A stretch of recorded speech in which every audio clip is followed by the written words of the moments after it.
Hello, I'm the Daily Storyteller, and I'm here to keep you company today. If you've visited my channel before, welcome back.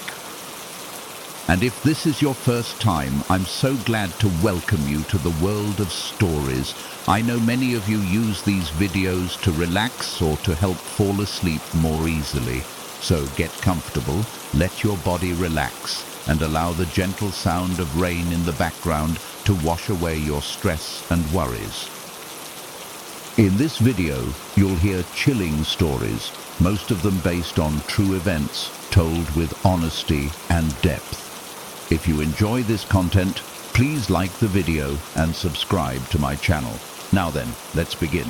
You never truly understand how vulnerable you are until you find yourself alone, wet and naked, with something watching you. I never believed in the supernatural. I wasn't the type to jump at shadows or get spooked by creaky floors. But that changed on a quiet Thursday night when the walls of my home, once so familiar, began to close in with an unseen presence. It all starts with the layout of my third floor. Simple, really.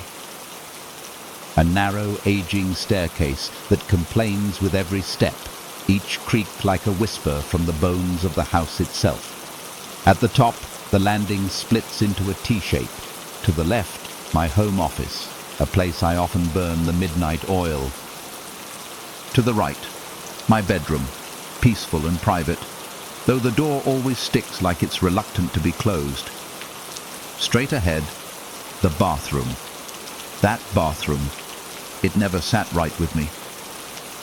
There's a sterile feeling in there, like a hospital room long forgotten. It's the frosted glass shower, the tiny window too high to see out of, the sound of water echoing in that claustrophobic chamber. I used to tell myself it was just my imagination. A weird echo here, a draft there, nothing more. That night, though, the air felt wrong. It was around 10 p.m. A long day had drained me, and I wanted nothing more than to take a hot shower and collapse into bed. I stepped into the bathroom, shut the door, and turned on the water. The glass panels of the shower were made of those warped, frosted panes, designed to distort everything behind them like a carnival mirror. I always thought it was kind of cool. That night, it became a nightmare. Steam began to rise, curling around my face and fogging the glass. I lost myself in thought, replaying conversations, regrets, things I should have said but didn't. The warm water washed over me, rhythmically tapping the tile floor. My mind drifted, lulled by the steady stream. That's when I saw it, out of the corner of my eye, a shape. At first, I thought it was just the steam forming shapes on the glass, the way heat and water can play tricks on your eyes. But this wasn't random. It was deliberate. A hand. Not just any hand, it was dark, black almost. The fingers were impossibly long, too thin to belong to anyone I knew. It wasn't pressed against the glass. No, it hovered, suspended, floating just beyond the pane, as if waiting for me to look directly at it. My pulse quickened. I blinked. Once, twice, still there. The light in the bathroom cast it in an eerie shimmer, the kind that makes everything look unreal. My family's all pale. We burn under 5 minutes of sun. This thing, whatever it was, didn't belong. Not in my house, not in this world. I tried to rationalize. Maybe it was a shadow from a tree, a reflection, something from outside. But that window is tiny, barely a slit. Nothing could cast that exact shape from outside. I reached out to wipe the fog from the glass, but before I could touch it, the hand moved. It tilted slightly, waved, and then slowly, deliberately, it reached toward the light switch. That switch is mounted on the wall, just outside the shower, near the bathroom door. and I swear to you, I watched those fingers stretch unnaturally far, brushing up against the switch. A soft click echoed through the room. The light died, and with it, so did my sense of safety. Complete darkness swallowed me. The noise of the water grew louder, monstrous even. Every drop echoed like a gunshot. My breath grew ragged, chest rising and falling too fast. I was frozen, paralyzed. My skin crawled with icy dread, though the water was still hot. Something was in the room with me. Something had turned off the lights. I waited, every nerve screaming. Nothing. Only the splash of water on tile, my heart thundering in my ears. It wasn't movie fear, no jump scares or spooky violin music. It was primal, ancient, the kind of fear that speaks to something deep in your DNA. The fear of being hunted.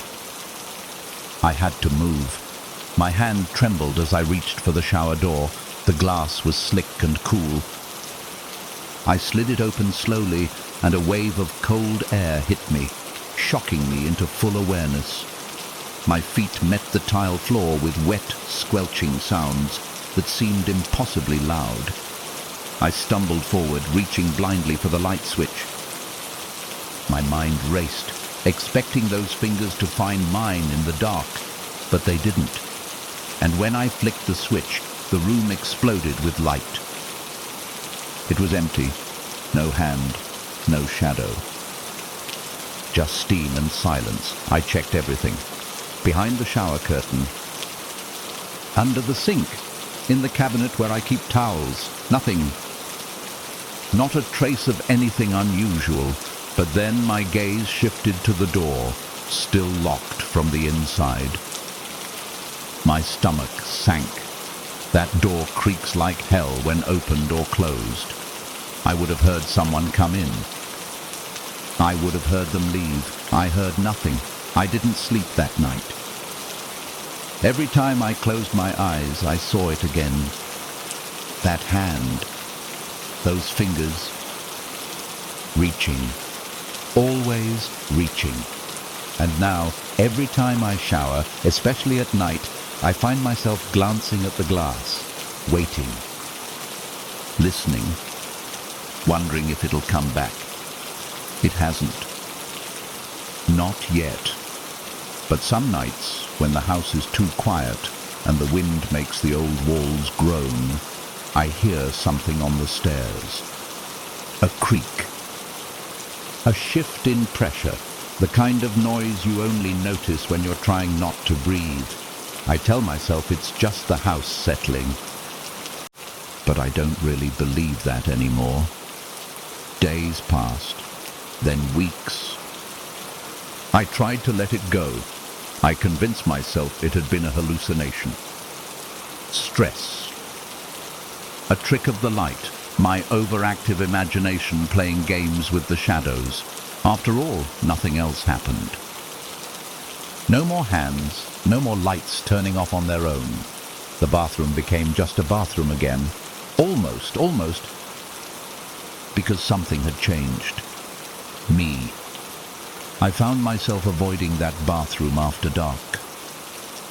I left the door open while showering, kept a towel within arm's reach, started listening for sounds, any sounds, beyond the water.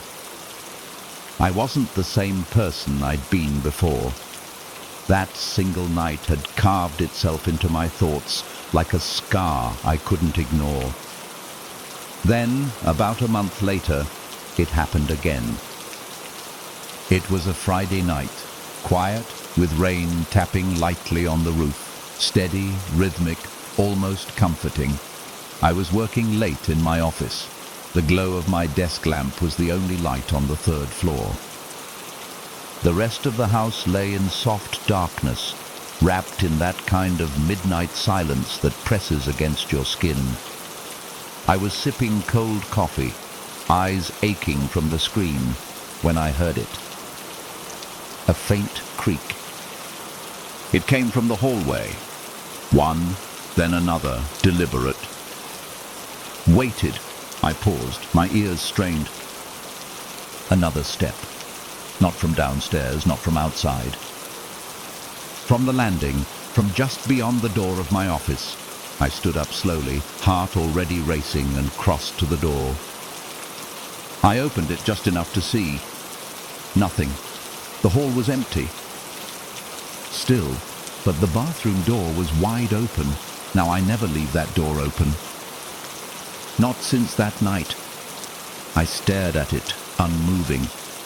The lights were off. Just darkness behind the doorway. I stood frozen for a long time. Then I did something that surprises me even now.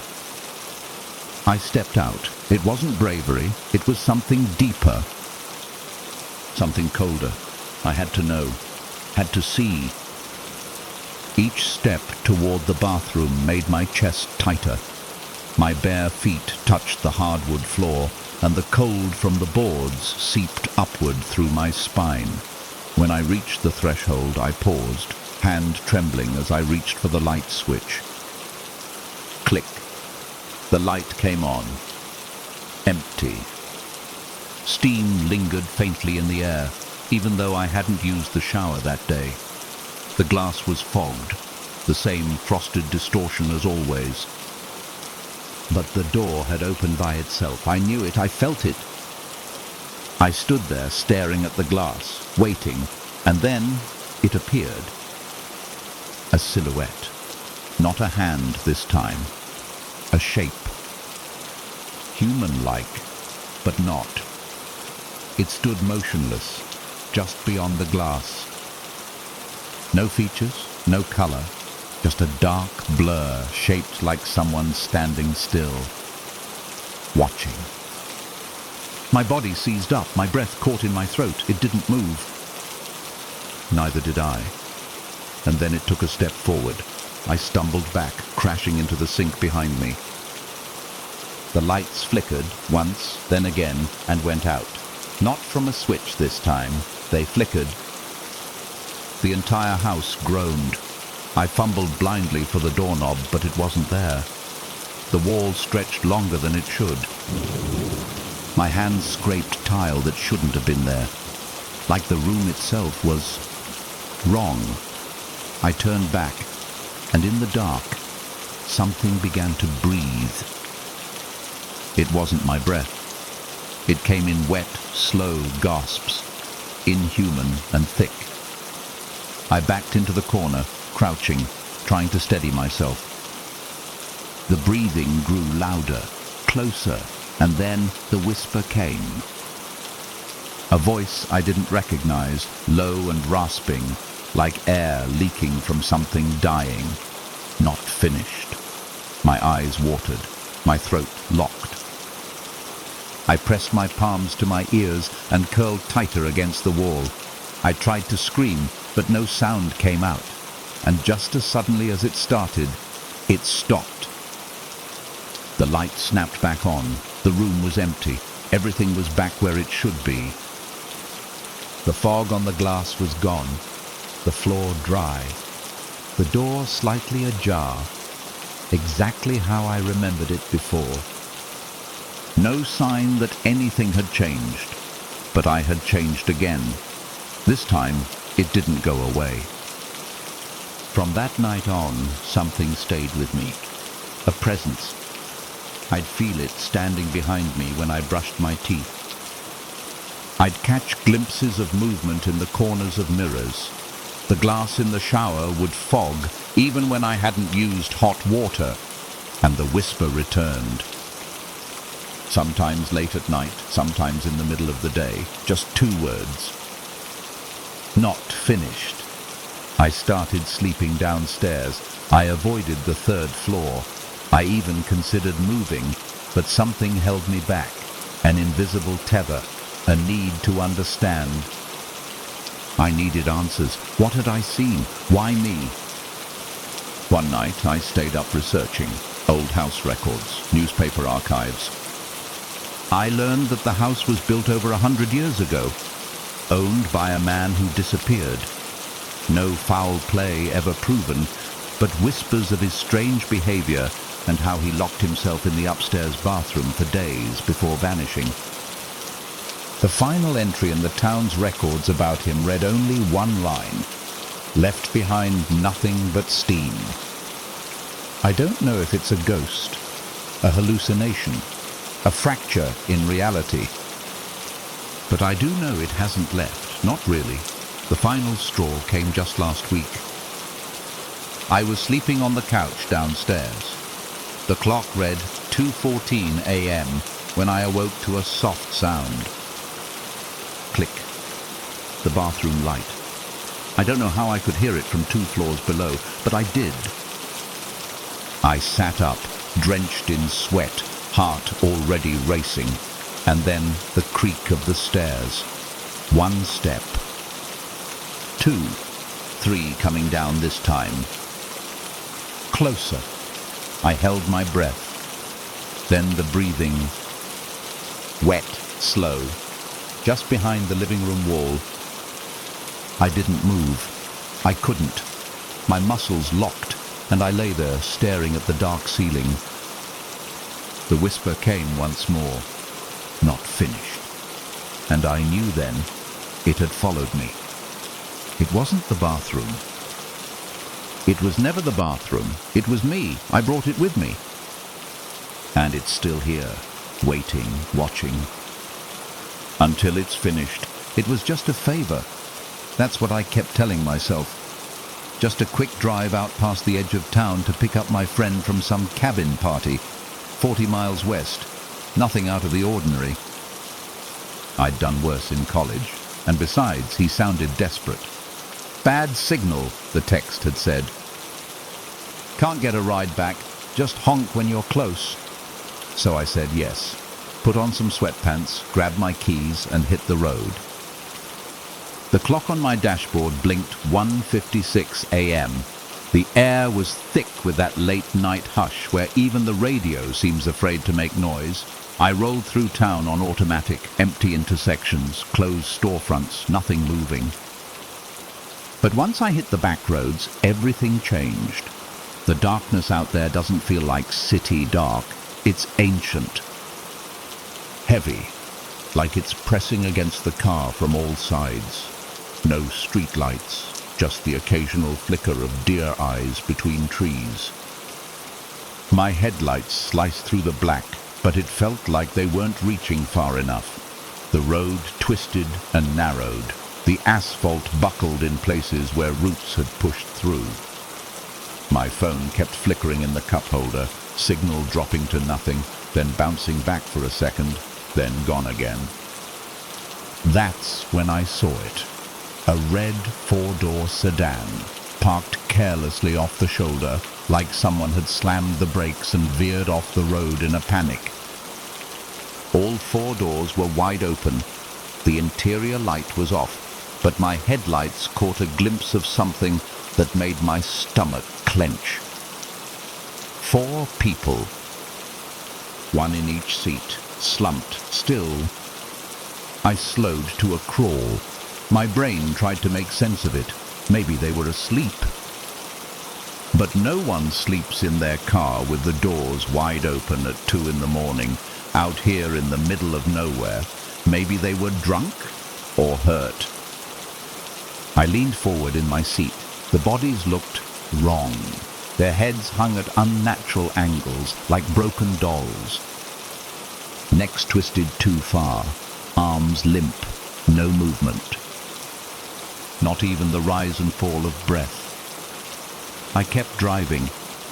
I didn't stop. I didn't even slow enough to get a good look. Instinct kicked in, and it screamed at me to keep going. Every hair on my neck stood up. My foot hovered between brake and gas, trembling. That was when I realized something else. There were no tire tracks in the dirt beside the car. No sign of how it had gotten there, just the red sedan. Doors open like a silent scream, and the 4 motionless figures inside. I tried to call my friend again. Just static. No signal, not even a bar. I gripped the wheel tighter. The woods pressed in closer now. Branches leaned over the road like they were trying to listen. The only sound in the car was the hum of the engine and the wet thud of my own heartbeat. 10 more minutes, I told myself. Just find the cabin, pick him up. Go home. Forget the car. But when I reached the supposed end of the road, there was nothing. No cabin, no lights, no party. Just a dead end surrounded by trees that looked like they'd been waiting for me. I stopped the car, sat there in silence. Checked the GPS. Dead. Checked the map I'd printed just in case. No help. I was on the right road. There should have been a cabin here. I turned around. The road back felt darker than before. And I dreaded what I knew I'd see again. When I reached the spot where the red sedan had been, I eased off the gas. My eyes searched the roadside. The car was still there. But it had changed. Now, only the front passenger door was open. The rest were closed. The people inside, no longer slumped, were sitting upright, their heads turned in perfect unison to face the road. To face me, and their eyes, oh God, their eyes, empty. No glint, no reflection, just voids. Black, bottomless, yet somehow watching me, following me. I slowed almost involuntarily, as if drawn in. They didn't blink, didn't move, just stared. Their pale faces lit faintly by my headlights, their mouths shut tight, pressed into thin lines. No expression, no emotion, just stillness, but it wasn't silence. There was a pressure in the air now, thick, suffocating, like I'd driven into a vacuum. The hum of the engine seemed distant. Even my thoughts felt muted. I couldn't look away. And then I noticed something. Their heads, they moved, not all at once, but gradually. Slightly, like they were tracking me, calculating. I pressed the gas. The tires spun for a second in gravel before gaining traction. I shot forward, heart racing, hands slick with sweat. I didn't care about the cabin anymore. Or my friend. I just wanted out of those woods, away from those eyes. But in the mirror, they were still looking, still watching. And I swear, I saw one of them smile. I drove like a man possessed. The forest blurred past my windows in streaks of shadow. The road, narrow and unmarked, twisted like it didn't want to let me leave. My hands clung to the wheel, knuckles white, and every time I dared to glance into the rear-view mirror, I expected to see those faces, expressionless, vacant, chasing me down the road. But the mirror showed only darkness. Still, I didn't feel alone. My pulse pounded in my ears, louder than the engine. Something was wrong, something deeper than just fear. I kept hearing the faint clicking of car doors, 4 clicks, open. Shut, open, shut. But I was alone in my vehicle, or I was supposed to be. The air grew heavier with every mile. My headlights, once sharp and cutting, seemed to dim. Trees leaned closer, branches scraping the roof like skeletal fingers. I checked the clock on the dash. 3:11 a.m. Hadn't I just looked and it was 2:40? Time was slipping, or looping. Or both. And then, movement. Ahead of me, standing in the middle of the road, was a figure, tall, still facing me. I slammed the brakes. Tires screamed. The car fishtailed before jerking to a halt just a few yards away. My breath caught. The figure didn't move. I blinked. Gone. The road was empty. I hesitated, unsure whether to keep driving or turn around again. But there was no turning back. Every instinct told me that whatever was out there, it didn't want me to stop. I pressed the gas. The road opened up slightly, curving around a shallow hill. As I crested the incline, I saw something that made my blood run cold. The red sedan. It was ahead of me again, same car, same angle, same passenger door, open. But this time, there was only one figure inside, sitting in the driver's seat. And it was facing the road, waiting for me. My headlights illuminated the outline, head tilted slightly, as if listening. The features were blurry, but I could see it was pale, thin, unmoving. I swerved around it, didn't slow, didn't blink. Didn't breathe until it was behind me. I didn't look in the mirror, I couldn't. But I could feel it, watching, studying, tracking. Somewhere between panic and disbelief, I reached a stretch of road that finally looked familiar. A billboard, I remembered. A rusted mailbox, half buried in ivy. Civilization was close. Relief flooded me. And then my phone buzzed. One bar of signal. I yanked it from the console and opened my messages. A new text from my friend. "Don't stop. It's not me." I dropped the phone. My mind reeled. What did that mean? It's not me. Hadn't he told me to pick him up? Hadn't I been on my way to help? I pulled over. I shouldn't have, but I had to think. I had to breathe. I parked near a clearing and cut the engine. Silence rushed in like a wave. Only the sound of the rain pattering on the roof. The faint whisper of wind. I reached down to retrieve my phone. No bars again. Dead screen. The woods around me were dense and unmoving. I locked the doors, and then something knocked. Not loud, just a soft, polite knock. On the passenger window, I turned my head so slowly it hurt. There, in the rain-soaked darkness, was a face. Pale. Expressionless, eyes black as coal, mouth unmoving. No breath, no fog on the glass, just a still, silent face. Then, a smile, thin, unnatural. Stretching wider than a human's showed. I screamed. The car wouldn't start. The keys turned, but the engine refused to catch. The dashboard lights flickered. The face pressed closer, lips now parting ever so slightly, revealing a row of impossibly small, sharp teeth. I hit the gas again and again. Finally, the engine roared to life. I slammed into gear and peeled away from the clearing, tires spitting mud behind me. I didn't look back. I didn't need to, because I could hear it. Running, fast, something pounding the ground behind me. Keeping pace, screeching, clicking. A sound like bones slapping against pavement. I drove faster than I ever had in my life. And then I was back on the main road. Streetlights returned.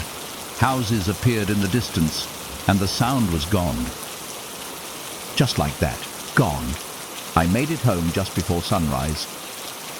I parked in my driveway and sat there, staring at my front door for a long time. My phone finally buzzed again. This time, it was a call. From my friend. He sounded groggy, half asleep. "Sorry, man," he said. "I got a ride back around midnight. Thought I texted you." I asked if he'd ever sent a message saying to come get him. He paused. "No, I lost signal early in the night. Didn't message anyone." Why? I didn't answer. There wasn't anything to say. He was safe. Whatever I had picked up, or almost picked up, wasn't him. That red sedan, those eyes. They were never human. I don't drive those roads anymore, not at night. Not alone. Sometimes I still see red cars on the shoulder. Sometimes I catch a glimpse of someone standing by the trees, facing the road. Waiting, just waiting for the next car. But I never stop. I never will. And if you ever find yourself out there, driving through the woods at 2 a.m., and you see a red sedan with its doors open and no one moving inside, keep driving. Whatever's inside is not asleep. And it's not waiting for help. It's waiting for you. I was 7 years old the first time I heard it. It started like any other night. My brother and I had brushed our teeth, said goodnight to our parents, and climbed into our bunk beds. Me on the top, him on the bottom. That bunk was my kingdom. Up high, tucked against the ceiling, I felt invincible. I loved it up there. The world was quieter, smaller, safer. At least, I thought so. The house was still and dark except for the soft yellow glow of the hallway nightlight. I lay there, snug under my covers, listening to the usual creaks of the house settling and the faint hum of the heater kicking on. Somewhere down the hall, the muffled voices of the television murmured as my parents watched the news. Nothing felt strange. Until I woke up. I didn't know why. There was no noise, no nightmare I could remember. I just opened my eyes. The room was completely dark. The nightlight had gone out. And I wasn't alone. At first, it was just a feeling. The air felt heavier somehow, like the darkness had mass. My skin prickled, and my heart began to race before I even understood what was wrong. Then I heard it, a whisper. So faint, it could have been inside my own head, but it wasn't. No. Just one word, strained and breathy, carried through the air like a sigh. My body froze. I held my breath, waited. The whisper came again. No, no. Closer. I pulled the blanket over my head, trying to convince myself it was just my imagination. But the whisper didn't go away. It got louder. No, no. It was a voice filled with pain. Desperate, like someone begging. I stayed under the covers, eyes wide in the dark, trying to disappear into the mattress. My small hands clenched the blanket, nails digging into the fabric. And then the stairs creaked. Slow. Deliberate. One step, then another. Someone heavy, not the light tread of my mum, not the casual rhythm of my dad. This was different. I squeezed my eyes shut. I could still hear my parents snoring from their bedroom just across the hall. It wasn't them. The footsteps stopped. Silence. Then the whisper again, right below me now. No. My breath caught in my throat. And then the scream. It erupted out of nowhere. A high-pitched, unnatural wail that filled the room and then seemed to echo down the hall and up through the ceiling. It wasn't human. It couldn't be. It sounded like a cry pulled from the throat of something ancient and broken. The scream faded, but the whisper returned, overlapping, twisting through the air like smoke. No, no, no. I couldn't take it anymore. I had to get down. I slid slowly from the top bunk, my trembling hands gripping the ladder. Every creak of the wood sounded deafening. I winced at every step. When my feet hit the floor, I crawled toward the door on my hands and knees, trying to stay beneath the windows. I reached for the doorknob, stopped, held my breath, and peeked through the crack. The hallway was empty, but the staircase was not. It was dark, but I could see just enough, the faint outline of something at the bottom of the stairs. Standing still, watching, it didn't move. Neither did I. I stared at it, trying to make sense of the shape.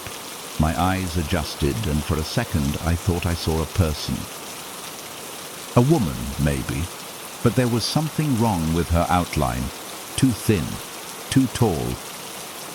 Arms slightly too long, head tilted at a sharp, unnatural angle. The whisper came again. No, no, no. Only this time, it didn't come from the stairs. It came from above me. I snapped my head up toward the ceiling. There was nothing there, at least nothing I could see, but the voice was louder now, almost in my ear. No, don't look! I stumbled backward and slammed the door shut. I don't remember how I got back into bed, just that I ran. I dove under the covers and didn't move.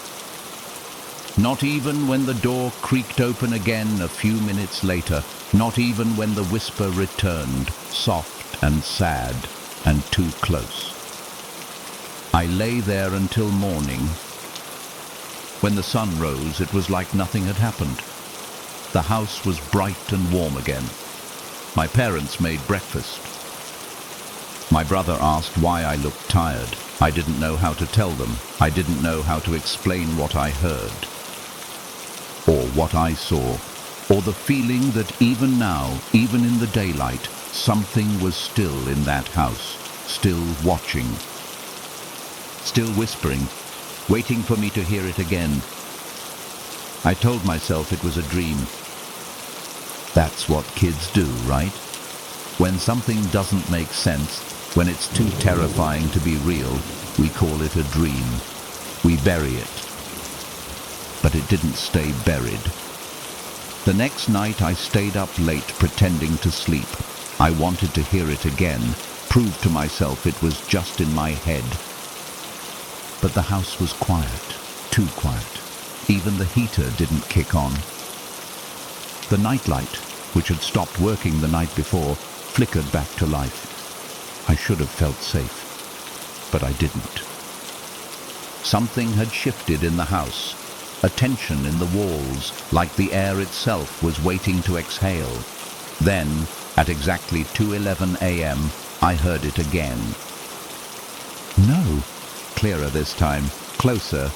I sat up in bed. My heart was already pounding, even though nothing had happened yet. That whisper, it wasn't afraid. It was warning me. I crept down the ladder again, slower this time. My brother snored softly below. I didn't wake him. I didn't want to explain why I was crawling toward the hallway again. When I opened the door, the hallway was dim, bathed in the yellow haze of the nightlight. I stepped out, cold air brushing my bare arms. The stairs were empty, but I could feel it. Something was off. I turned slowly to check behind me. Nothing. But the moment I looked back toward the staircase, I felt it. A breath on my neck. Not warm. Cold. Stale. I spun around, and for just a split second, I saw something retreat into the shadows down the hallway. Too fast to see clearly, but it had been there. I know it. This time, I didn't run. I followed. Step by step, I crept toward the corner of the hallway, where a small attic door was built into the wall. It was barely ever used. My dad once joked that it led nowhere, just some dusty insulation and spider webs. But that night, the door was open, just a crack. Enough for me to see that the space inside wasn't dark like it should have been. It glowed faintly, as if lit by moonlight from nowhere. The whisper returned. "No, don't come in." My hand reached for the door before I could stop myself. The moment I touched it, the house seemed to breathe. A low creak groaned through the wood beneath my feet. The temperature dropped. I stepped back, heart hammering against my ribs.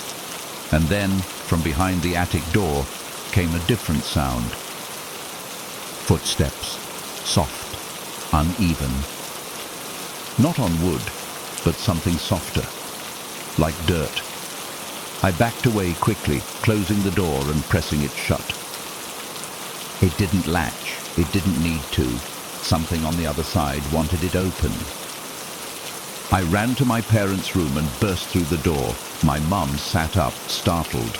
My dad groaned and rubbed his eyes. "I heard something," I whispered, trembling. "Something in the walls."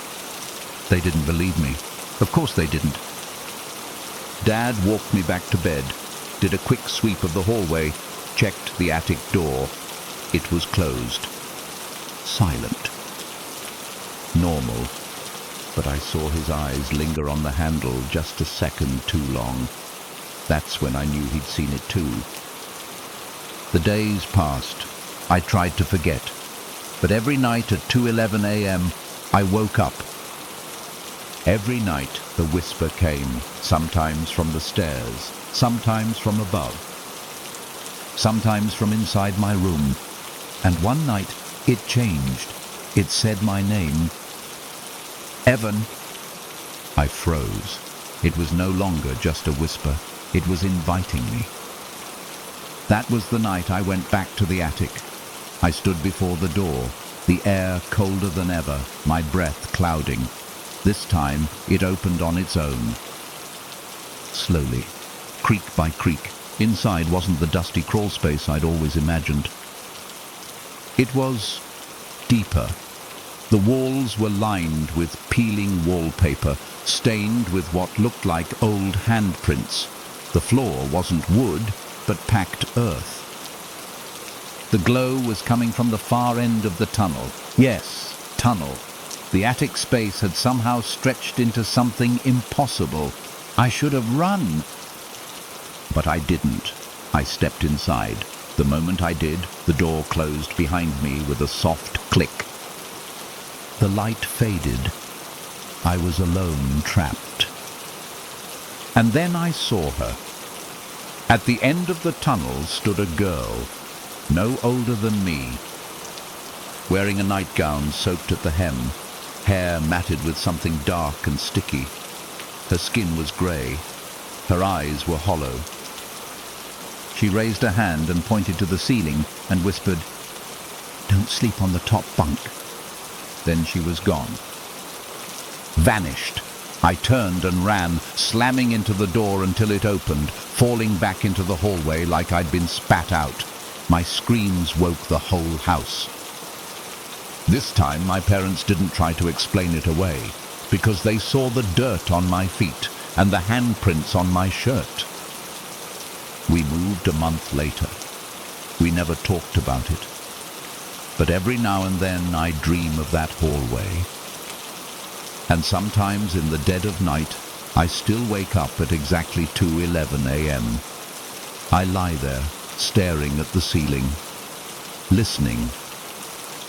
And I swear, I still hear her whisper, "No, no, no." And sometimes, Evan, the knock at 8 p.m. It started as a regular evening. I was 12. My brother, Nathan, had just turned 11. Our parents had gone out for the night, some anniversary dinner at a fancy restaurant downtown. They weren't the kind of parents to leave us alone often, but by that age, we'd earned enough trust. We had a working landline, a neighbor on speed dial, and they'd be gone for just a few hours. Nathan and I made a game out of it. We turned all the lights on, every single one in the house, from the hallway to the bathroom, as if the brightness could protect us. We had popcorn, 2 sodas, a stack of DVDs.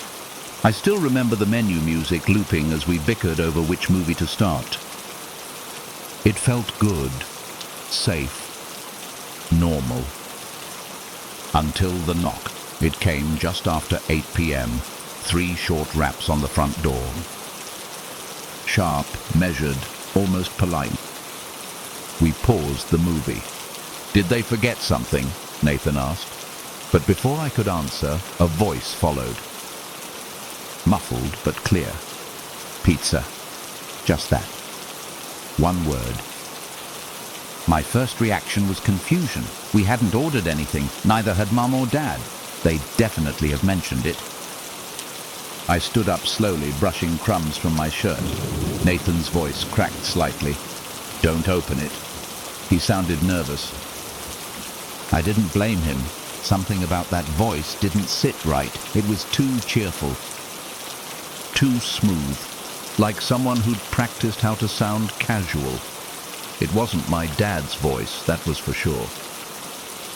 I moved toward the door, trying to peer through the peephole, but I hesitated. I couldn't see anyone. Just the faint shadow of someone tall standing slightly out of view, as if they knew where the angle ended. "I think it's a prank," I muttered. Nathan stayed behind me, gripping the back of the couch. "We didn't order pizza," he whispered. "Why would they come here?" We stood there, the only sound in the house the ticking of the kitchen clock. I called out, "Who is it?" No reply. The silence that followed was worse than the voice. It stretched too long. The kind of silence where the air gets heavy in your chest and every instinct in your body says, "Run." I reached for the door lock, then stopped. I couldn't explain why. My fingers were just an inch away from the bolt, but something screamed inside me, "Don't." I stepped back. Nathan hadn't moved. We waited. A minute passed, then another. No knock. No footsteps, just stillness. And then the house shifted. It's hard to explain, but something about the room changed, like the pressure in the air dropped. The heater clicked off, and the silence felt alive. I felt something watching us. "Nate," I whispered, "get the phone." He didn't move, just stared at the front door. I turned to grab the landline myself, only to freeze when I noticed something outside the living room window. A shadow. Someone was standing just outside the window, in the dark. Not pressed against the glass, not peering in, just there. Still, unmoving, watching. My heart raced. I reached slowly for the curtain, then pulled it back an inch. Nothing. No one. The porch was empty. The street was quiet. But I knew I'd seen something. The shape had been clear. I locked the door. Every bolt, every chain. Then we turned off the TV and sat in silence.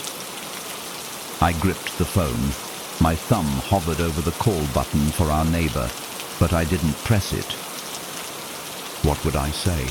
Someone knocked and didn't leave? Nathan disappeared down the hall and came back with the old fireplace poker. I grabbed Dad's cricket bat. We sat on the couch like soldiers on night watch. 10 minutes passed. 15. Then it happened again. But not at the door. This time it was the back window. Not a knock. A tap. Barely audible. Just one, like a fingernail brushing glass.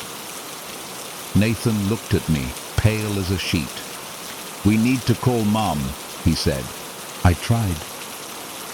No signal on the landline. Dead. I picked up my cell phone. No bars. Nathan whispered, "Maybe it's just a joke. Maybe it's just some teenagers messing around." But I saw the doubt in his eyes. This wasn't a prank. This was intentional.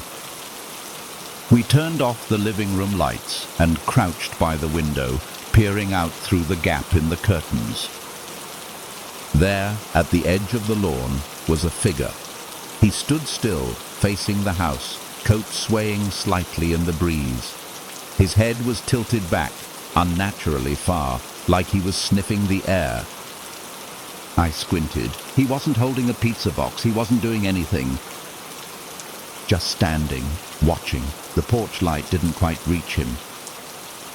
It only illuminated part of his face, enough for me to see something wrong with it, like he was smiling too wide, too still. My hand trembled as I dialed my parents again. This time the call connected. "Hello?" My mum's voice. Relief hit me like a wave. "Someone's outside," I whispered. "He said pizza earlier, but he's not. He's at the window now. He's watching." "Stay inside," she said. "Lock everything. We're calling the police." She hung up. We waited. The man never moved, but something changed. A second figure appeared on the other side of the yard, then a third, farther back. 3 of them now. All standing, all facing the house, none of them moving. We backed away from the window. Time crawled. Every sound made us jump. The fridge humming, the heater starting up, the creak of the stairs, though no one was on them. At one point I thought I heard whispering, not from outside, from inside. Nathan and I locked ourselves in the bathroom, sat on the floor, clutching our makeshift weapons. I could barely breathe. Then we heard the sirens. 2 patrol cars pulled up outside. The men were gone. Just gone. The cops searched the yard, found footprints in the grass, leading up to the windows, but never away, as if they'd vanished, evaporated. My dad sat on the couch that night, holding the bat I'd used. He didn't speak, didn't sleep, just stared at the front door, waiting. They were never just knocking. The police didn't stay long. They checked the yard, took down our statements, and said what they always say when there's no clear crime. Keep the doors locked. Let us know if anything else happens, and probably just someone messing around. But the footprints stayed with me. 3 distinct sets, large and deep, pressed into the wet grass, like something heavier than human had stood there. 2 sets stopped directly in front of our windows.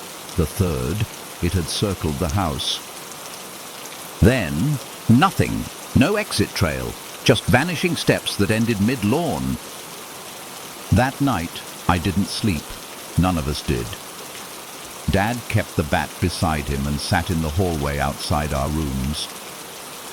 Every time the house creaked or the wind knocked something outside, I heard the grip of the bat shift in his hands.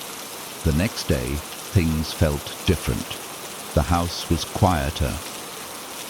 Shadows lingered longer in the corners. My brother barely spoke.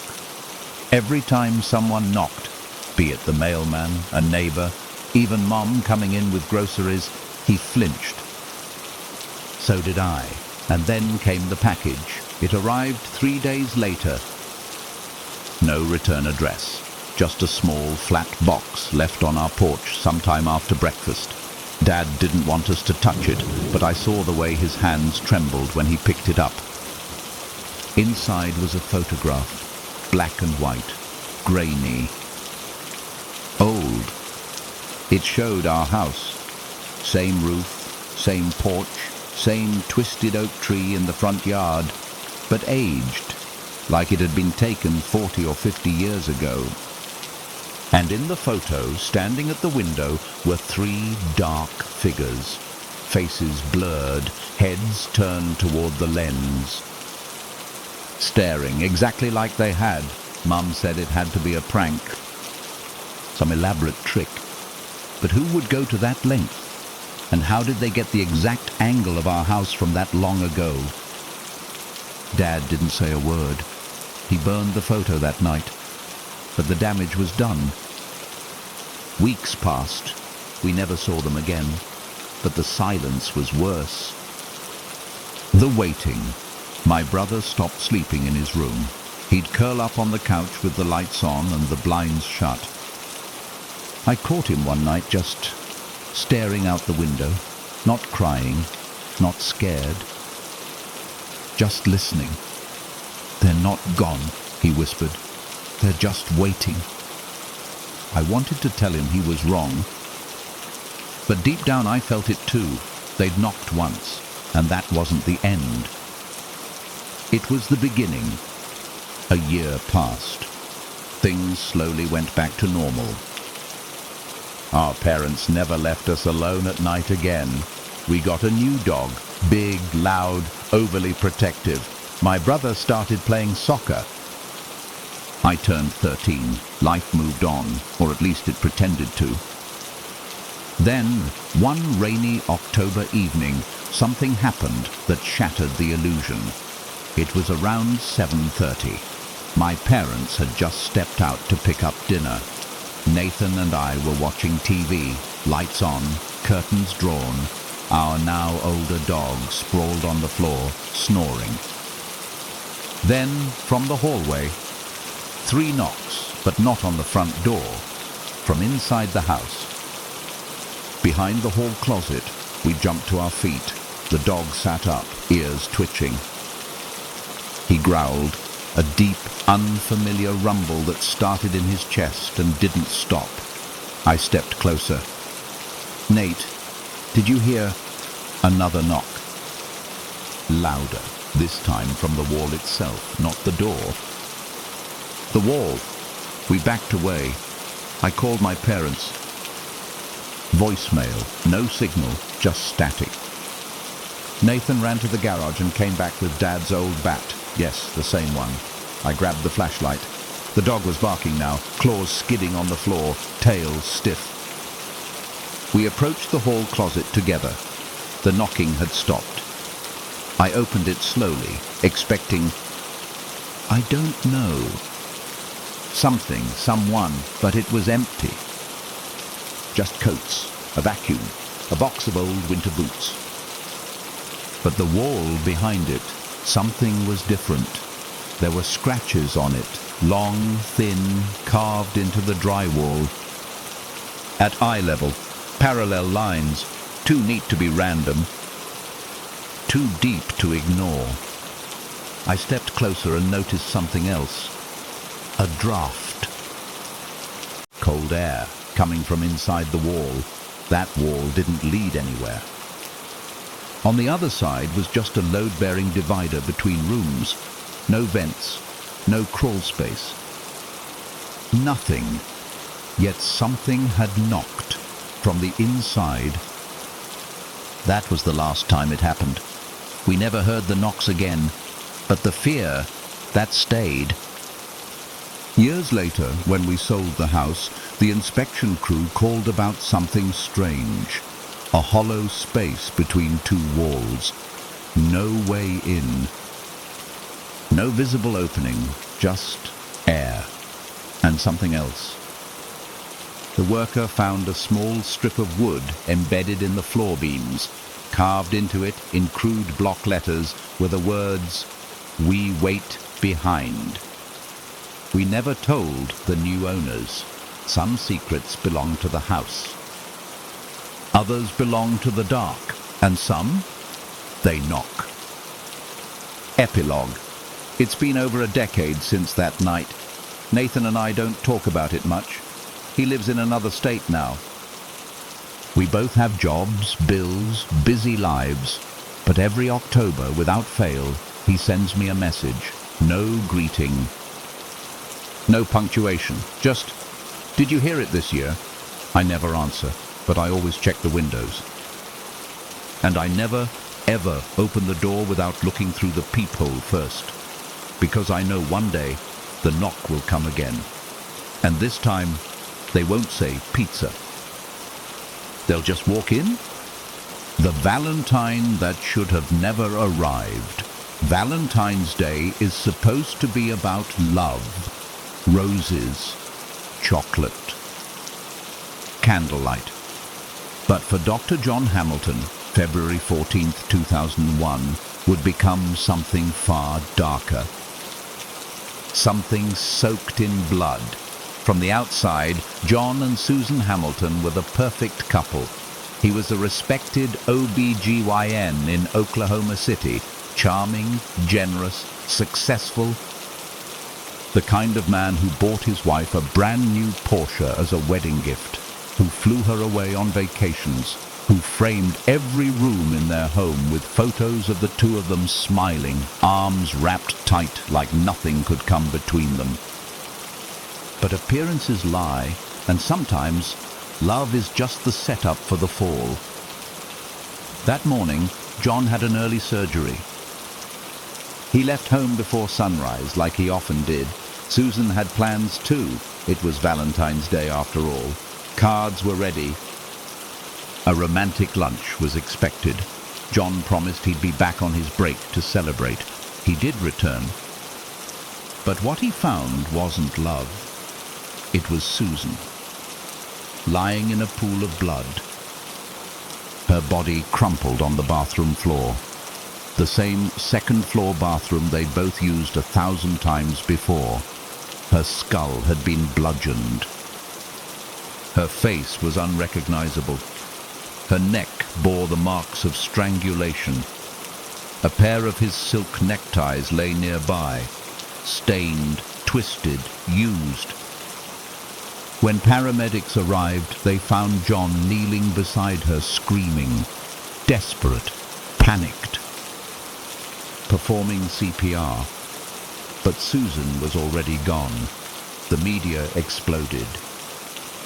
How could something like this happen? How could such a devoted husband be linked to such a brutal scene? But suspicion came quickly. There were no signs of forced entry. No valuables missing. Nothing stolen. Nothing broken. Except her body and his story. John claimed he'd left for work early that morning, returned just after 10 a.m., and found her like that. He said he tried to revive her, called 911, did everything he could. But the blood told a different story. Too much of it everywhere, yet none on his face. And that mattered, because he claimed he had given Susan mouth to mouth, but there was no trace of blood on his lips. No smudges, no splatter, and if you'd seen the scene, you'd know that wasn't possible. Paramedics said the trauma was so severe that part of her brain was exposed. That bathroom wasn't just a place of death, it was a place of rage. Susan's Valentine's Day card to John was still on the counter. It wasn't romantic. It read, "I bought this 2 weeks ago, so I guess it doesn't seem as appropriate now. But I do love you. Have a good day." Cryptic, cold. A message written with hesitation. Why the change in tone? Police began to dig. What they found buried everything. Hundreds of calls from John's phone to another woman. A topless dancer. Friends of Susan came forward saying she had been considering divorce, that she had confided in them, that she was angry, hurt and scared. A marriage on the brink. A perfect image cracking from the inside. Still, many in the community stood by John. He was well liked. Professional, respected, he saved babies for a living. Surely he couldn't do something like this. At the trial, the defense painted a picture of a grieving man caught in the worst moment of his life. A man who had come home to find the love of his life slaughtered. A man doing everything he could to save her. They brought in expert witnesses. One of them was Tom Bevel, a blood spatter analyst. Highly regarded, neutral. Bevel was supposed to help. He analyzed the blood on John's shirt. At first he said yes. The splatter could have come from performing CPR. But then he found something else. tiny flecks of blood on the inside of John's right sleeve. Bevel recognized the pattern. It was something he'd seen before. Not in CPR cases, but in bludgeonings. Blood transferred during the act of violence, not the aftermath. In that moment, the expert hired to defend John became the expert who buried him. The courtroom went still. Jurors stared. Bevel's voice had not wavered.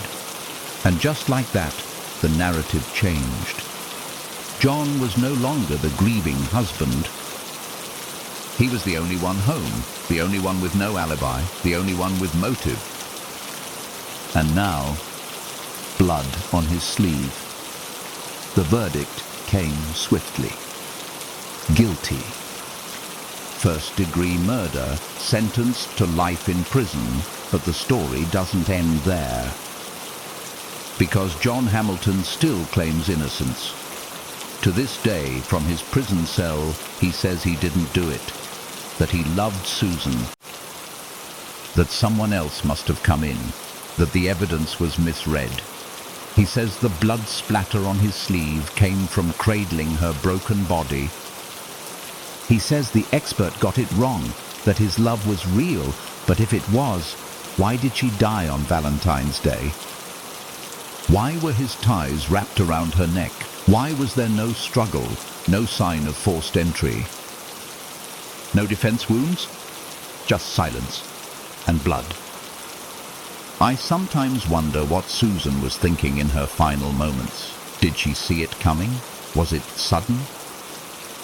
Was she waiting for lunch, smiling, holding his card, and then darkness? Or did she know?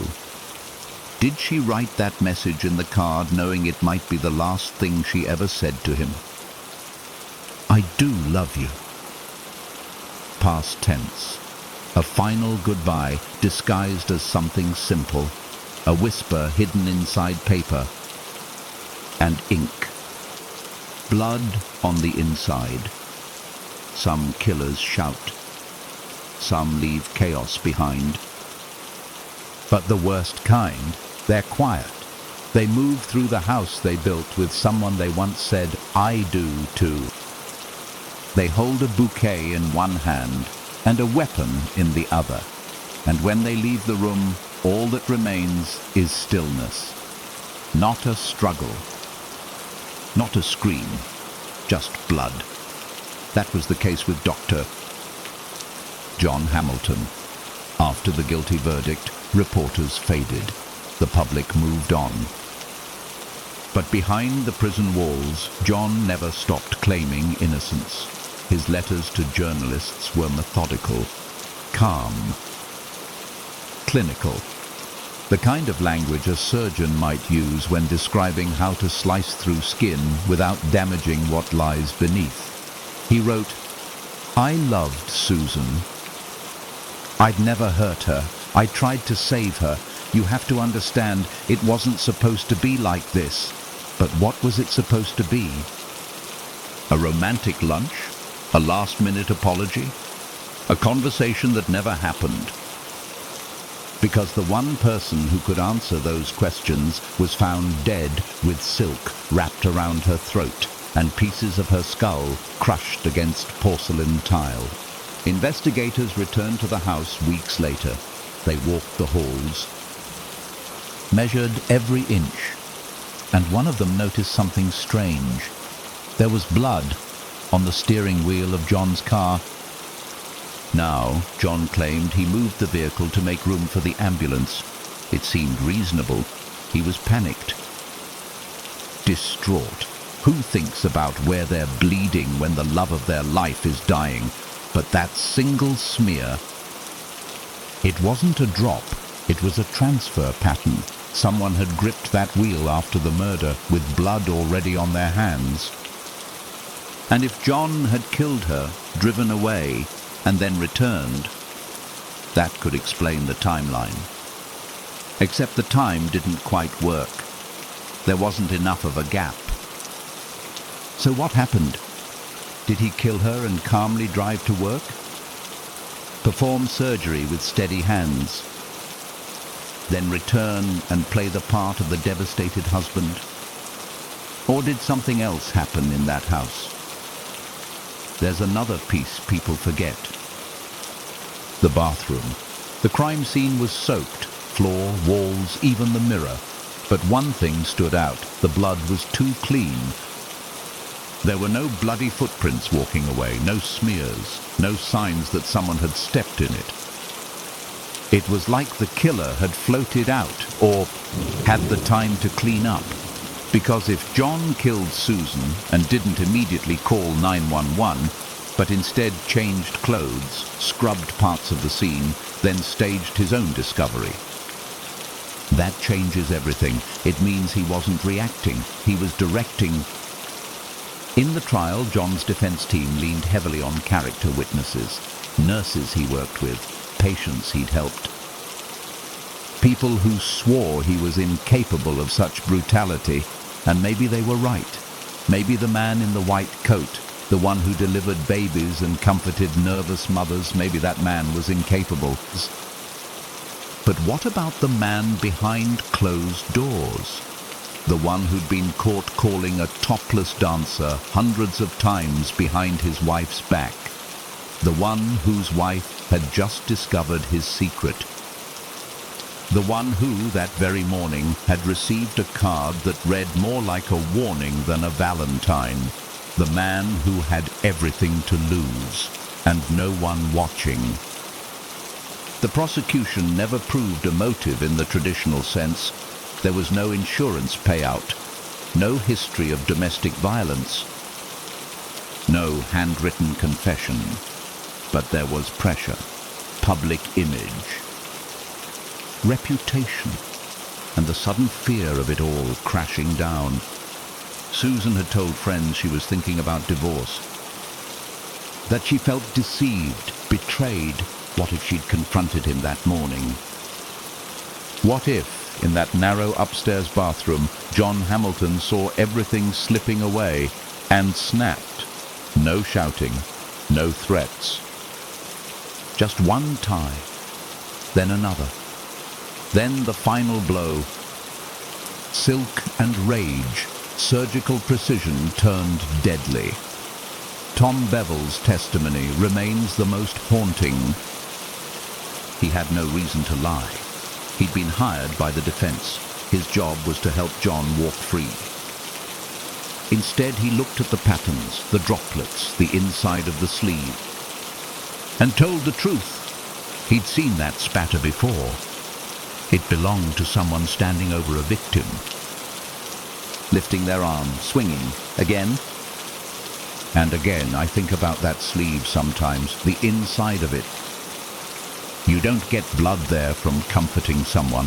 You get it from the motion of violence, from power, from repetition. That's not an accident, that's intent.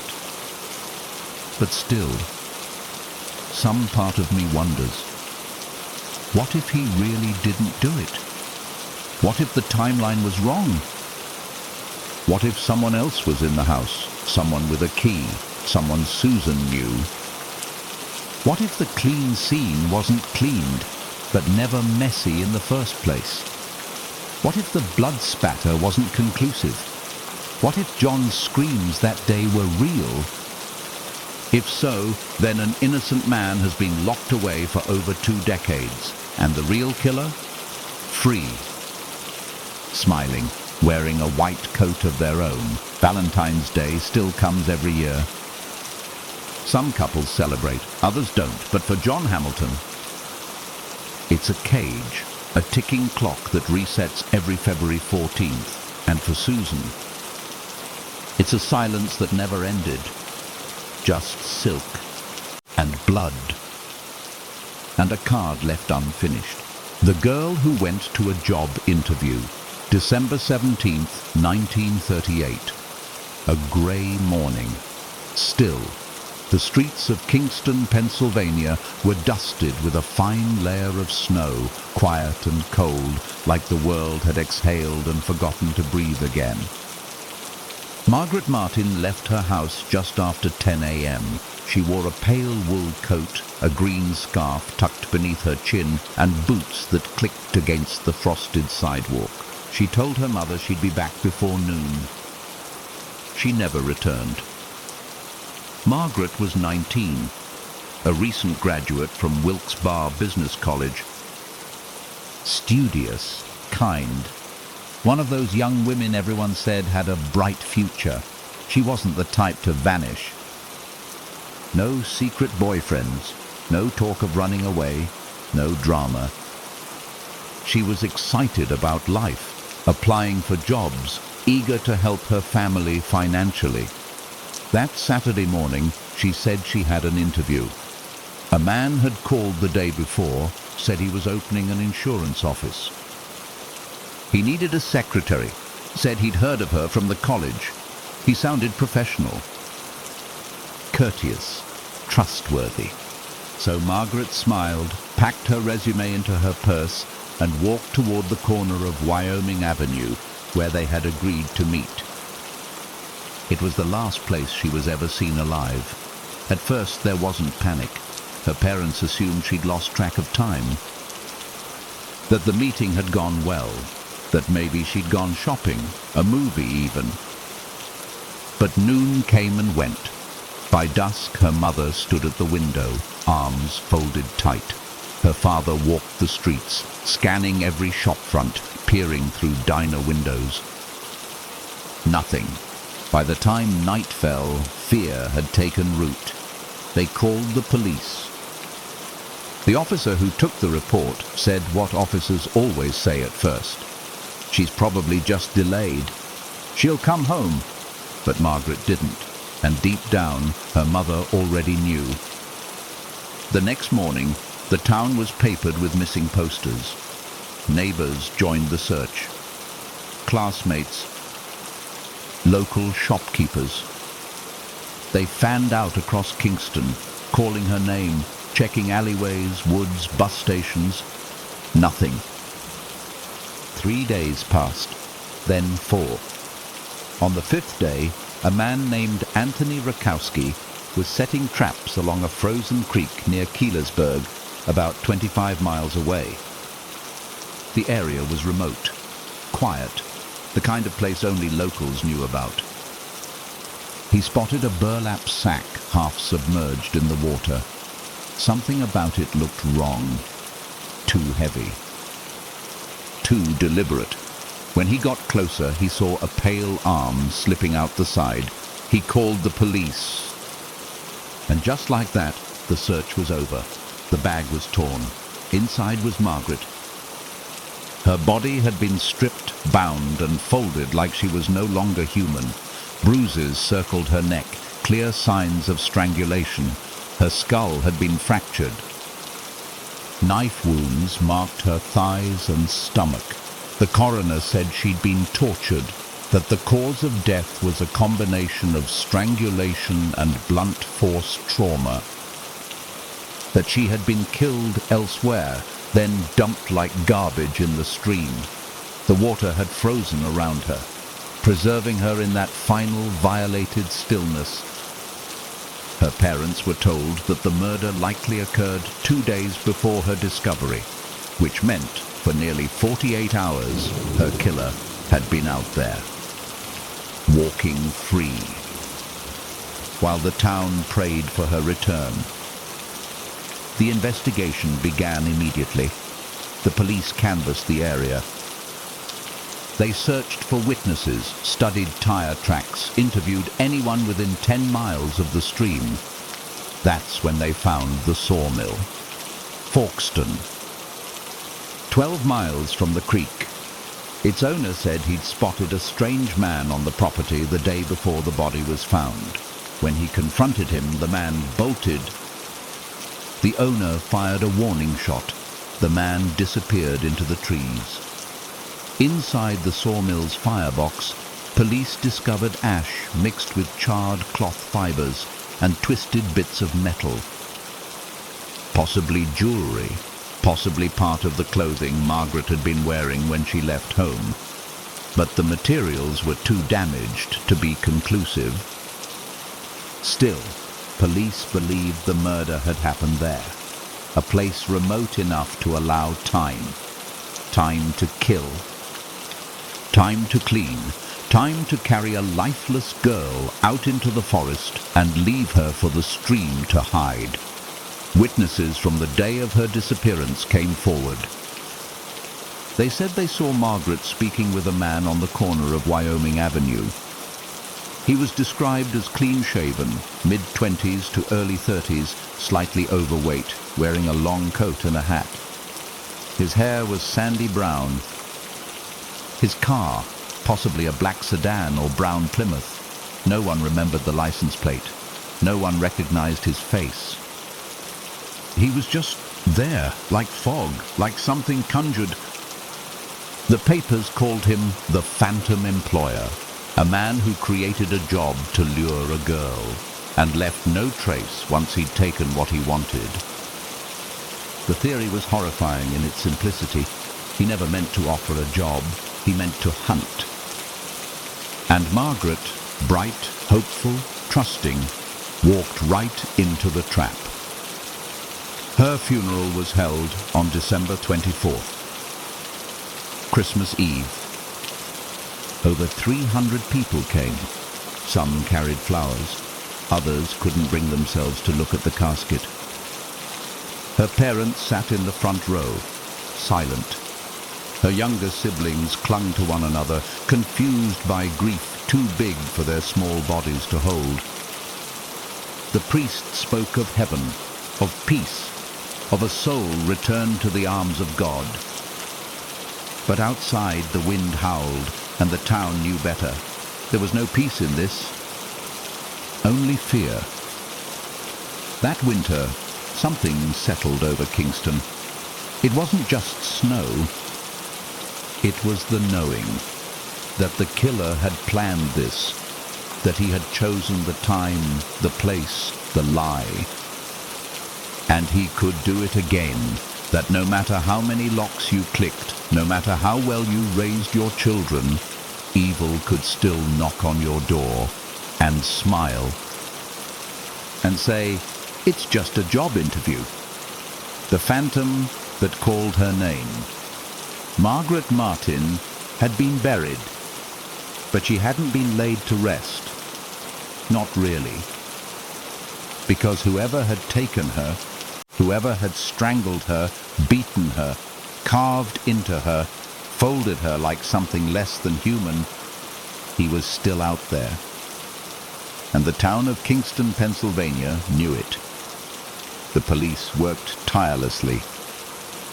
Theories rose and fell like the winter wind. First, maybe the killer had known Margaret personally, a rejected admirer, a jealous classmate.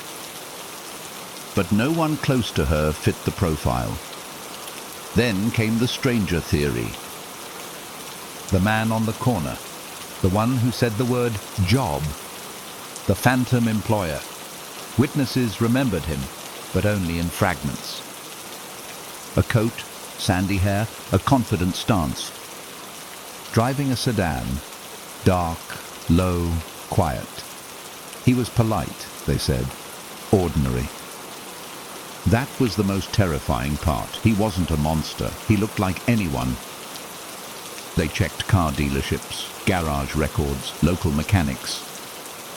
Every brown or black sedan in 3 counties, dozens were investigated. None led anywhere. No arrests, no names, no faces. Just a sketch, vague, unfinished, published in newspapers, pinned to walls, left to fade. The man might as well have never existed. The only other possible location, the Forkston sawmill, 12 miles from where Margaret was found. James Kedds, the sawmill owner, had reported the trespasser the day before the body was discovered. He remembered the man ducking behind the building after the warning shot. Remembered him moving fast, as if he knew the place well. Inside, investigators found what they feared. Burnt cloth, fine bone ash, warped fragments of something that might once have been jewelry, all mixed into the black heart of the firebox. They believed he had tried to destroy her there, burn away what he'd done, but it hadn't worked. And still, the evidence was circumstantial. Without a name, the case remained hollow. Leads came in. Every few days, someone claimed to have seen a man matching the sketch. In a grocery store, in a bar at the edge of town. The police chased each one and came back empty-handed. Then, in early 1939, a phone call. A man said he knew who the killer was, that it was someone local, someone respected. But when asked to come in, he hung up. The number was traced to a payphone near Scranton. Nothing else, just static and silence. Soon the newspapers lost interest. The reporters left. The public moved on. But Margaret's family? They couldn't. Her father stopped going to work. Her mother never touched the sewing room again. Her little brother Jack, only 12, stopped speaking for weeks. Their house became quiet. Too quiet, the kind where grief lives in the wallpaper, and no one dares say the name of the one who's gone. Then, in 1942, nearly 4 years after Margaret's murder, a break. A young man named Auburn Taylor confessed. He had been arrested in New York for a series of petty crimes, theft, hotel fraud, and assault charge. But in custody, he said something strange. He said he'd killed a girl named Margaret. Back in Pennsylvania, the police flew out immediately. They interrogated him for 10 hours.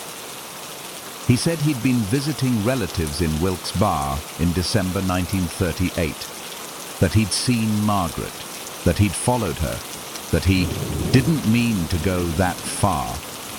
But when they asked for details, real details, things changed. He couldn't describe her clothes, or her face, or the location of the creek. He didn't even know where Forkston was, and worst of all, he didn't know what a burlap sack was. He said her body had been in a suitcase. That was never made public. He was lying, or maybe fantasizing, or maybe just trying to get attention.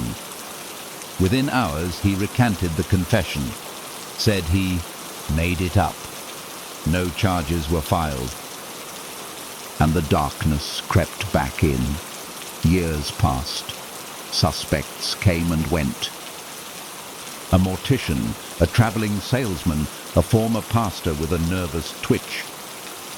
A young man from town who had once said in passing, "I'll get a date with that Martin girl or die trying." But nothing ever stuck. No DNA, no fingerprints, no confessions, only cold. By the 1950s, the case was all but forgotten by everyone except Margaret's family, and the detective who'd worked it longest, Lieutenant Charles Cook. He kept the file on his desk long after retirement, kept a copy of the photograph from the funeral, the one where Margaret's mother is holding her little brother's hand, the casket in the background, out of focus. Cook believed it had been someone local, someone who knew the area, someone who knew how to burn a body, how to make it vanish. Someone who didn't need to kill again, because Margaret had been enough. One was all he wanted. Just one. They called him a phantom, but phantoms don't bleed. This one did. He was real, flesh and bone. And he's still out there, or maybe long gone.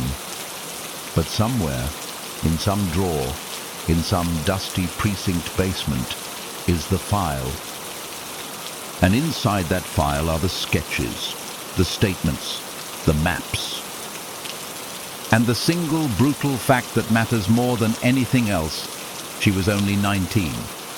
If you're ever in Kingston, walk the river path near Keelersburg. Stand by the water. Listen to the silence, and maybe, just maybe, you'll hear the echo of a girl's boots crunching on snow, head held high, resume in hand, just trying to make a better life, not knowing that death was already waiting. Smiling, with a job offer. No one should be upstairs. I was 7 the night it started. Our house wasn't big. A 2-bedroom Cape Cod on the edge of a quiet street, lined with bare trees and older couples who smiled too politely. We had a narrow staircase, a basement that always smelled faintly of earth, and a second floor we didn't really use. Only one room was up there, the 3rd bedroom, and it was supposed to be empty. I remember that night like it's branded in my bones. It was just after 9:30 p.m. My parents were asleep. The house had gone still. Not quiet, but still. The kind of stillness where even the refrigerator seems to hold its breath. I was curled in bed, warm beneath the blanket, my favorite stuffed rabbit cradled under my arm. The glow from my nightlight spilled softly across the floor. Everything felt normal, until I heard it. A whisper. No. It was so faint I thought it came from inside my own head. Then I heard it again. No, no. This time it was louder, and it was coming from above me. I lay frozen, breath shallow, rabbit clutched tight. The only thing above my room was the staircase, the narrow one that led to the attic room. I stared at the ceiling. It creaked. Pressure, steps, slow. Measured, moving, upstairs. I sat up in bed, strained my ears. The creaking stopped. Silence stretched. Then came the whisper again. No, don't go. I bolted from the bed and ran to my parents' room. My mother stirred as I shook her shoulder, my small voice trembling. Someone's upstairs. My dad blinked through the haze of sleep. He rubbed his face, muttered something like, probably the heater. But when he saw the look on my face, he sighed, grabbed the flashlight, and padded down the hallway. I followed. When he reached the base of the attic stairs, he paused. Then he turned to me. You sure you heard it from up here? I nodded. He clicked on the flashlight and climbed. 1 step. 2. 6. He opened the door at the top. Darkness. He swept the light across the room. Nothing. No signs of entry, no cold draft, no intruder. Just an old twin mattress, a box of winter coats, and silence. He told me it was nothing, that the house makes noise. That I probably dreamed it, but I saw it. When he turned to come back down, I saw the outline of a shadow behind the open door. Thin, tall, too tall. I didn't sleep the rest of the night. The next day I asked about the room. My mom said no one had used it in years.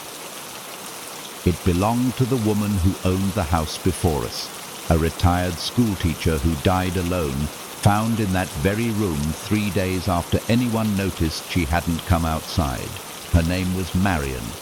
She'd taught 2nd grade for 40 years. She was a sweet lady, my mom said. Loved kids. But something about the way she said it didn't sit right.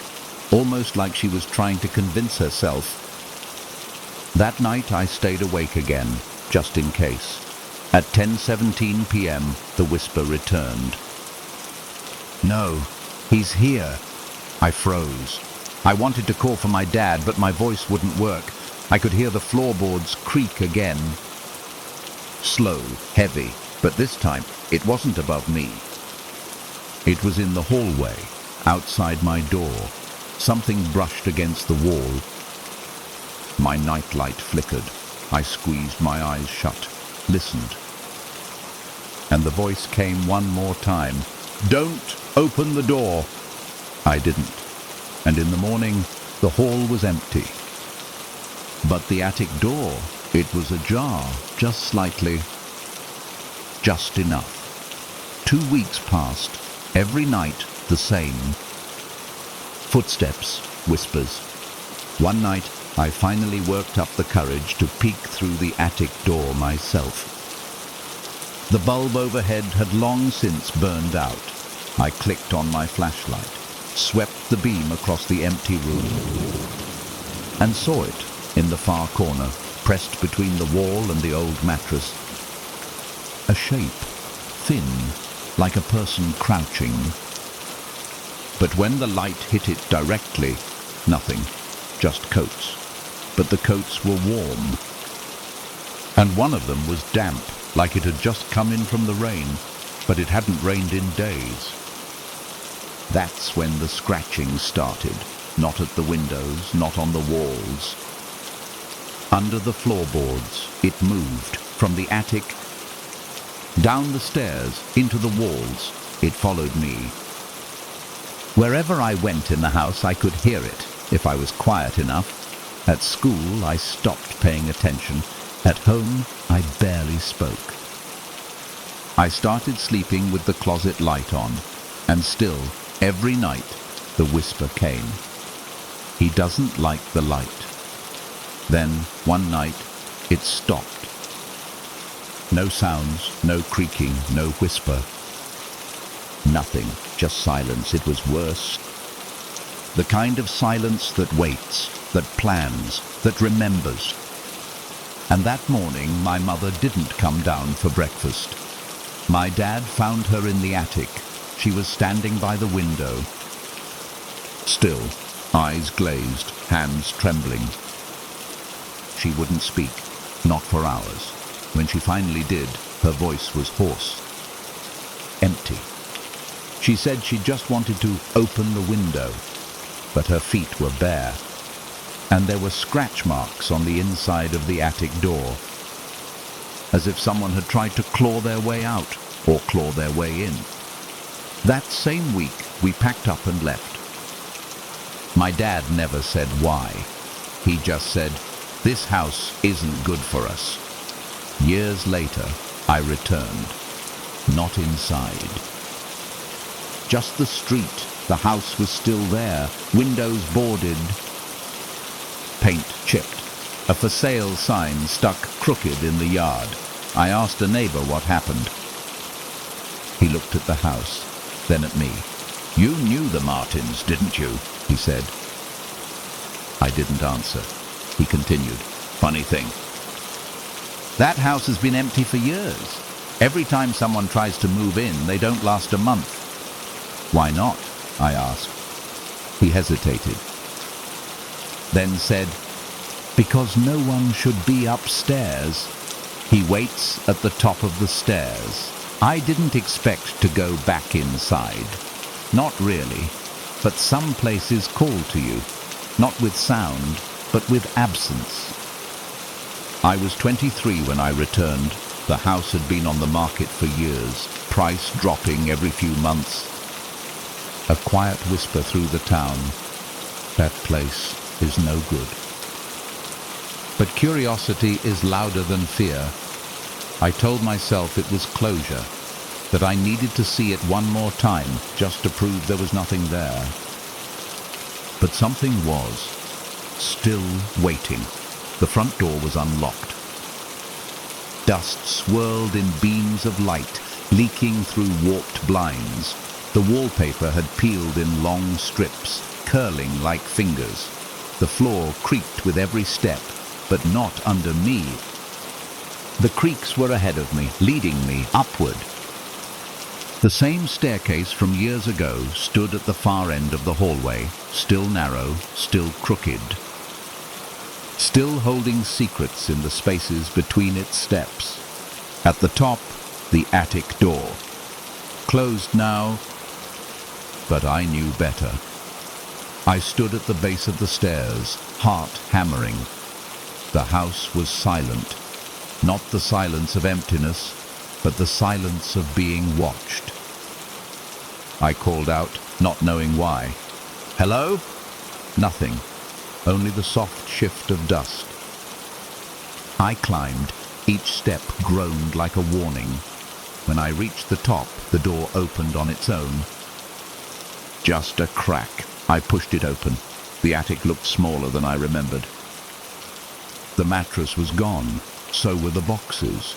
But in the center of the floor, etched into the boards, was a mark. A circle, roughly carved, burned into the wood.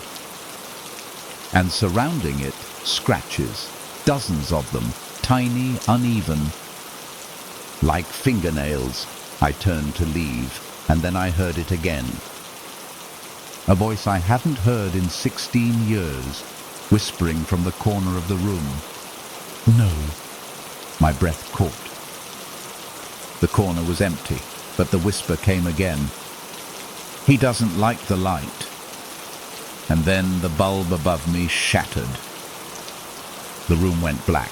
I ran, down the stairs, through the hall, back to the front door, but it wouldn't open.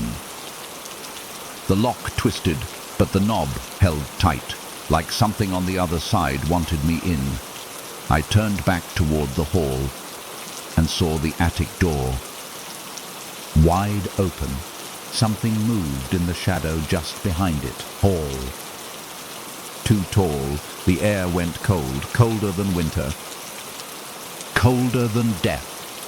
The voice came again, but this time not a whisper. A breath, right behind me. You opened it. I passed out. I don't know how long I was gone. When I woke, the door was open, daylight streaming in. My body half inside, half outside, like someone had dragged me almost out, and then left me. Not taken, not claimed, just warned. I never spoke of it, not even to my brother, who'd once heard the footsteps too. He never brought it up. We both agreed, in the unspoken language of the traumatized, let it sleep. But sleep doesn't last forever. Years later, a real estate blog did a feature on cursed homes across the state.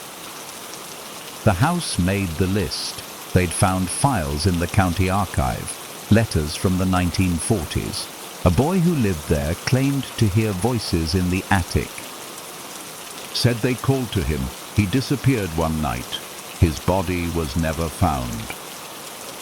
Only his shoes at the top of the stairs. Another record from 1962. A teenage girl admitted to a psychiatric facility after insisting that something upstairs wouldn't let her leave.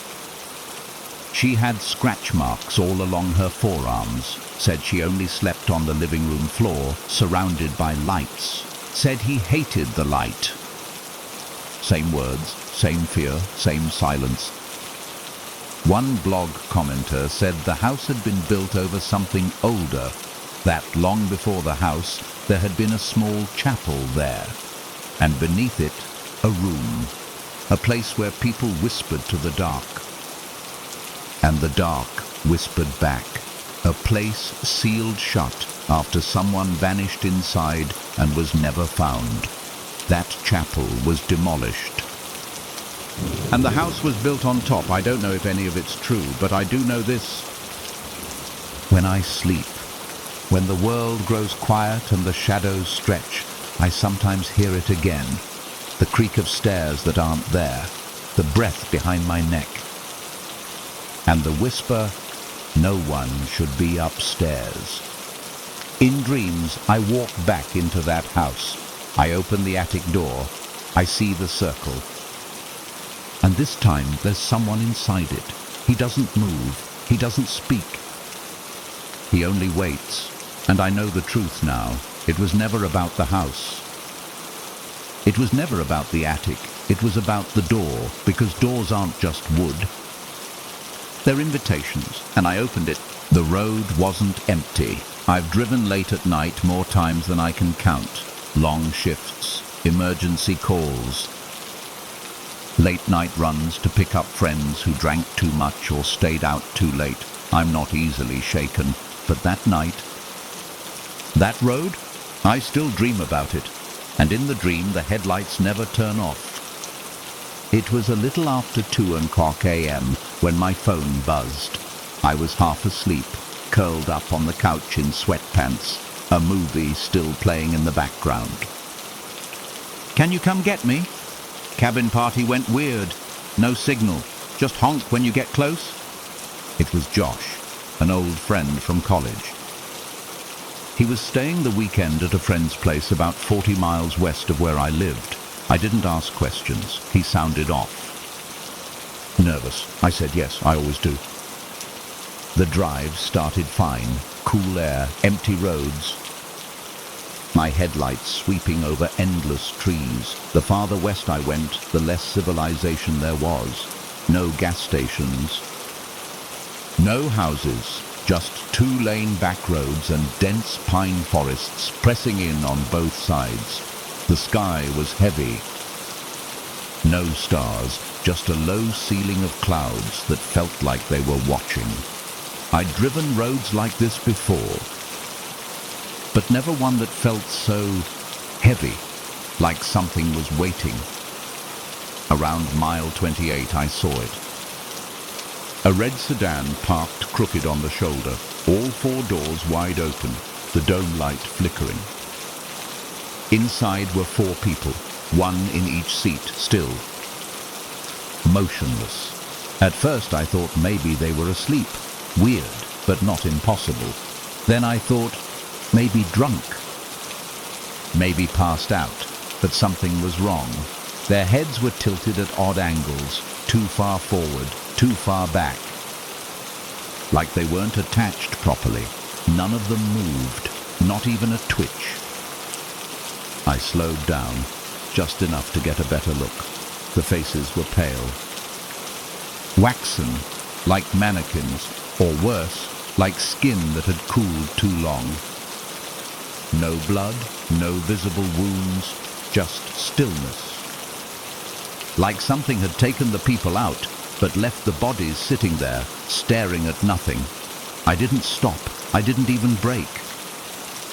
My body had already decided. Keep driving. Every instinct screamed it. And as I passed the car, I felt them watching me, even though they didn't move, even though they didn't blink. Their heads were turned, just slightly, in my direction. 10 minutes later, I finally had enough bars to send Josh a text. "Where are you exactly?" No reply. Just delivered. No typing, no dots, just more silence. I kept going. The road got narrower. My high beams washed over tall grass and fence posts. I passed an old mailbox bent sideways, a rusted sign that had once said "Private Drive," and then nothing. Just darkness. I reached a dead end. No cabin, no light. No sign of a party, just a circle of dirt and trees pressing in. I sat there for a minute. Engine humming, thinking, was this the right place?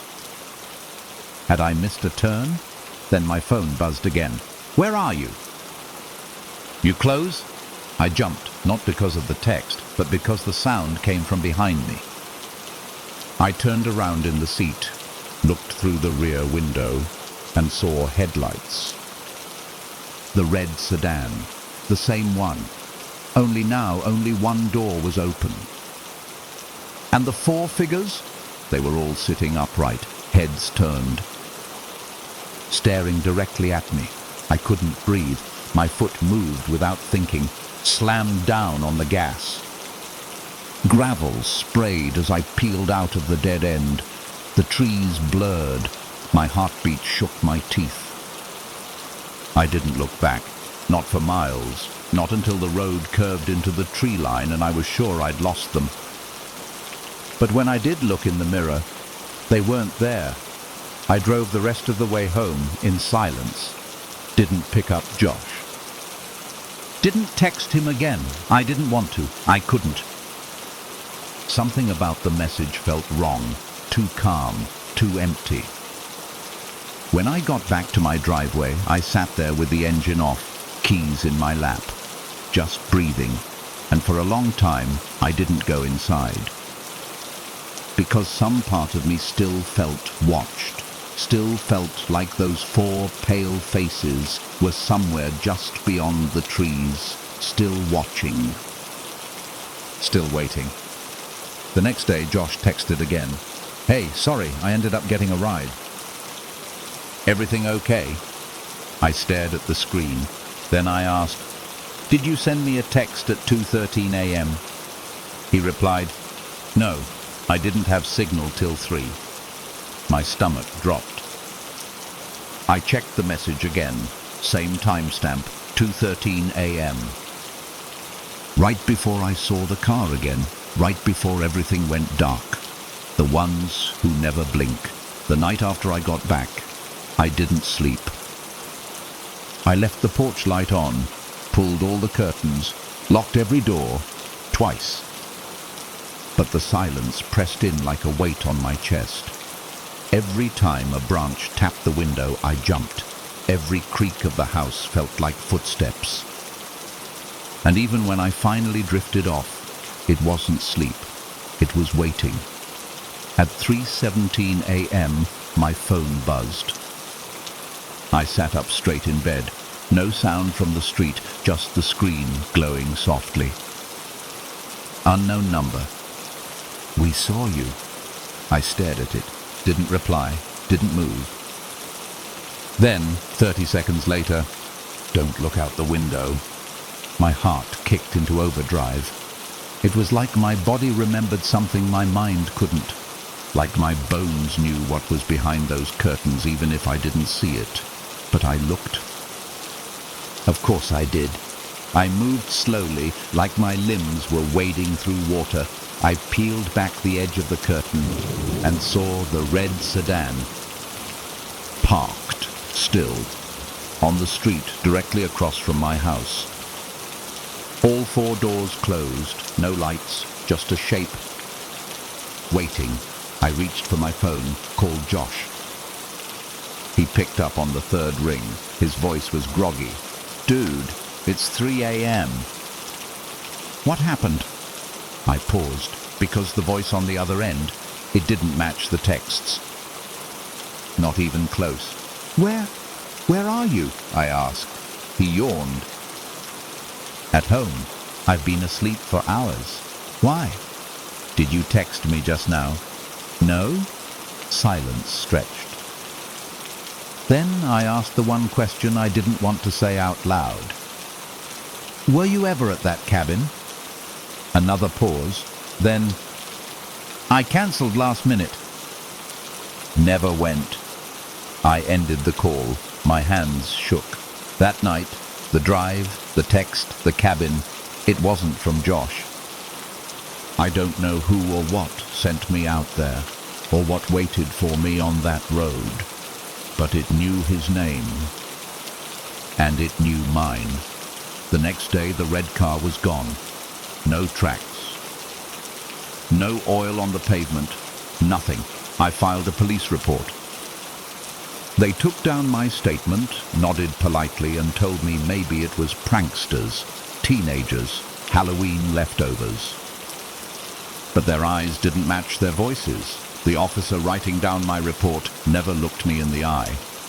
3 nights later, it happened again. I woke to the sound of a phone vibrating against wood, only it wasn't mine. It was coming from the living room.